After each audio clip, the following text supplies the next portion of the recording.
Court is calling 2022 CR 2514 State versus Deja Garcia. Could I have parties announced? Megan Galloway for the state. Teresa Max Vasquez for the defense, Judge. And are you Deja Garcia? Yes, ma'am. All right, Ms. Garcia, did you review the motion to enter adjudication of guilt and revoke community supervision with your attorney? Did you understand it? Yes. Are you the same Deja Rosett Yes. Garcia who was placed on deferred adjudication in 2022 CR 2514 for the offense of attempting to take a weapon from an officer on May 26, 2022 for a period of 3 years? Is that you? Yes. All right, state. Violation of condition number 41 on or about the 17th day of April 2025 in Bexar County, Texas. The defendant, Deja Rosett Garcia, did then and there fail to comply with the rules and regulations of the felony drug court by tampering with drug patch in violation of condition number 41. How do you plead to that? True or not true? Not true. Okay.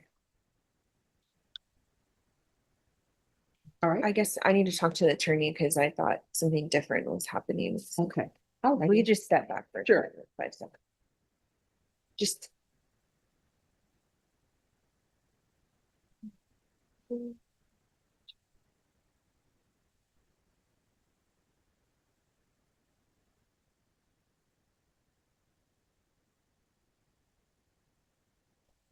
All right. Thank you. No.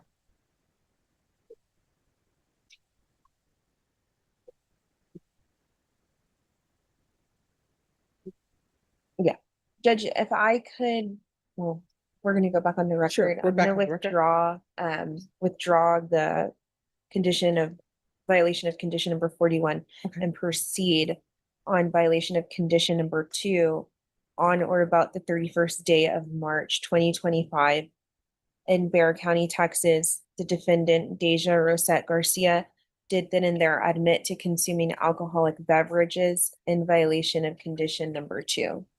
How do you plead to that? True or not true? True.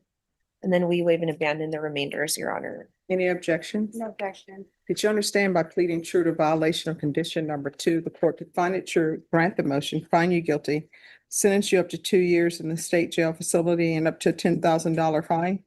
Yes, ma'am. Knowing that, do you still wish to plead true to violation of condition number 2? Yes. Court will find violation of condition number 2 true. Is there a proposed agreement? There's not, Your Honor. The state is asking that you grant the state's motion, revoke the defendant's community supervision, adjudicate her guilty, and sentence her to 2 years in the state jail facility. She was placed on deferred adjudication back in May of 2022 and was a participant of felony drug court until this recent MTR where she was not in compliance with the program. And so that's why we're asking for the 2 years in the state jail facility.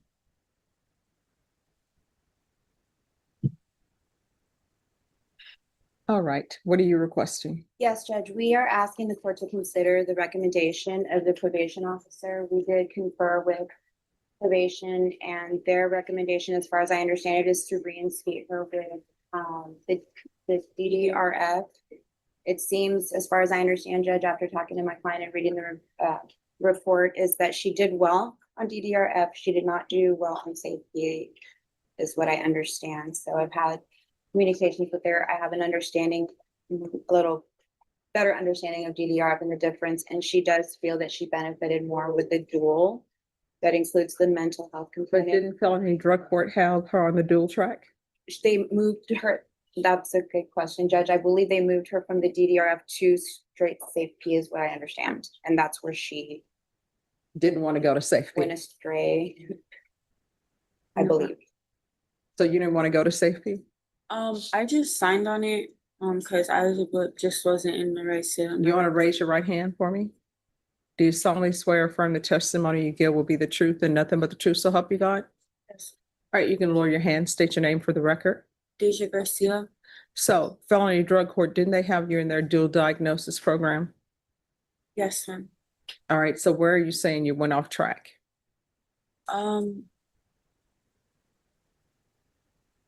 right a few months after I got out of DDRF. I got off track again, and that's when they decided to have me sign the SAFE-P. Okay. Because it was about after 4 or 5 months. Did you go to SAFE-P? Yes, ma'am. All right. Did you successfully complete it? Yes. All right. So then you get out of SAFE-P. Then what happens? I slipped up and I drank like on 2 of the violations. So why did you drink? Um, I think just because I was kind of overwhelmed when I got out of that facility. So I'm not trying to make it an excuse, but I was just overwhelmed. All right. So to the court, and if I'm wrong, let me know. There seems that there's more than just this being overwhelmed, because I used to be an attorney in felony drug court. And when you're released from SAFE-P or some kind of inpatient treatment, they don't just let you fly free because they know you're going from a lockdown facility to coming out. So they really keep track of you until you're on the right path. Then they let you be freer with your time. So I'm not understanding. So you leave SAFE-P and you start drinking. Yeah, ma'am. A few weeks after I get out, I drank like once or twice. Mhm. I just had a lot of Can I say something, Judge? Sure. Okay, so I spent a little time with her and I don't know if maybe she's not remembering or the communications we had, we went over the excuses and how just give them the facts and tell them what happened. What I see in this is, I asked her, how did it happen? What happened? What was your plan? What was the goal? How did it work after you got off? You got out just like you just went through with her. What she hasn't said was that she tried to enroll in school. She moved back home, I believe, correct, with your parents. And so that's where we stopped. I think it was a few months ago. Well, here's the thing. When you move back in with your parents, the felony drug court approved you moving back in with your parents? no, ma'am. All right. See, that's part of the problem because felony drug court has rules where you can stay, what you can be doing. When she got out of inpatient treatment at SAFE-P, SAFE-P has an aftercare program, which is what she's supposed to be in, and felony drug court would still keep track of her. So this thing right now, what she's doing, she's not being 100% honest with me. It sounds as though she didn't want to do SAFE-P, but they made her do SAFE-P. Then she's released from SAFE-P and she's in aftercare and she don't want to do that. So she starts doing her own thing. Felony drug court has a dual diagnosis program. And if she had mental health issues that were happening, they would address those. But if it's somebody who wants to do whatever they want to do, drug court is just not going to let you do whatever you want to do. Correct, and that's why we are asking the court to consider what the probation office has recommended, which was to put her back in the DDR program, Judge. Because I agree, I think she did better in that treatment program versus what we're talking about here on the SAFE-P and handing it over to her. She wants that. She wants that reinforcement of the But she mental was health doing component. But here's the thing, DDRF is in inpatient treatment. She understands that. I don't think she's a good candidate for probation. I don't think she's a good candidate. Felony drug court is a very good program. Yes. If you follow the rules, but sometimes people don't want to follow the rules. I don't think she's a good candidate for probation. I believe this was only as far as I know, Judge, from what I can speak to is the report, this was the only violation that we have on her, and it was right after SAFE-P. But see, here's the thing about that. Felony drug court, when people come back to this court from felony drug court, yeah, that's the only violation they have because felony drug court is sending them back. But when you're in felony drug court, they don't automatically kick people out of the program. They go through different steps, graduated sanctions. So they have technically, probably in felony drug court, she could have probably had 10 motions to revoke by now, but they don't do that. And I'm sure there's a reason why they did not approve her living with her parents. And part of that reason is because of the drinking. And they knew that they had probably already tried that before with her living at home and they told her no, but she wanted to do what she wanted to do. So now we're here and I don't think she's a good candidate for probation. I just feel, Judge, that the element of putting her straight into the state jail felony detention center, it just squashes the whole program of rehabilitation. I think she agrees.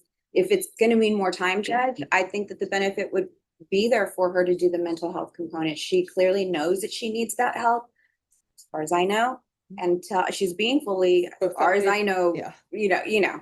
just But put- felony drug court was giving her that. She didn't want it. She wanted to do her own thing, and I don't think she's a good candidate. Okay, I understand. All right, the court is going to grant the motion, find you guilty, revoke. Now, the next question is, state you're asking for 2 years? Yes, Judge. All right, and state, why are you asking for 2 years? Judge, she was in the felony drug court program.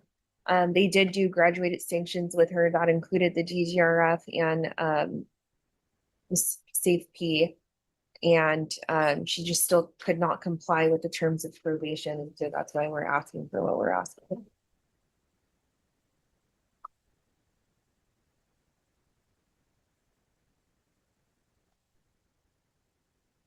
All right, and what are you requesting? Credit for time served, I believe she's already been there a little over 12 months. Doing the program, Judge, that's already 12 months that she's been in custody, I believe. All right, the court will sentence you to 2 years in the state jail facility, give you credit for any time served. And not give her credit for any successful inpatient treatment. If she successfully completed DDRF, then she'll receive credit for that. Did you review the document entitled Trial Court Certification of Defendant's Rights to Appeal with your attorney? Did you understand it and sign it? Yes, sir. All right, you have a limited right to appeal. That right to appeal is as it relates to the allegations in the motion, not the fact that you're on deferred adjudication.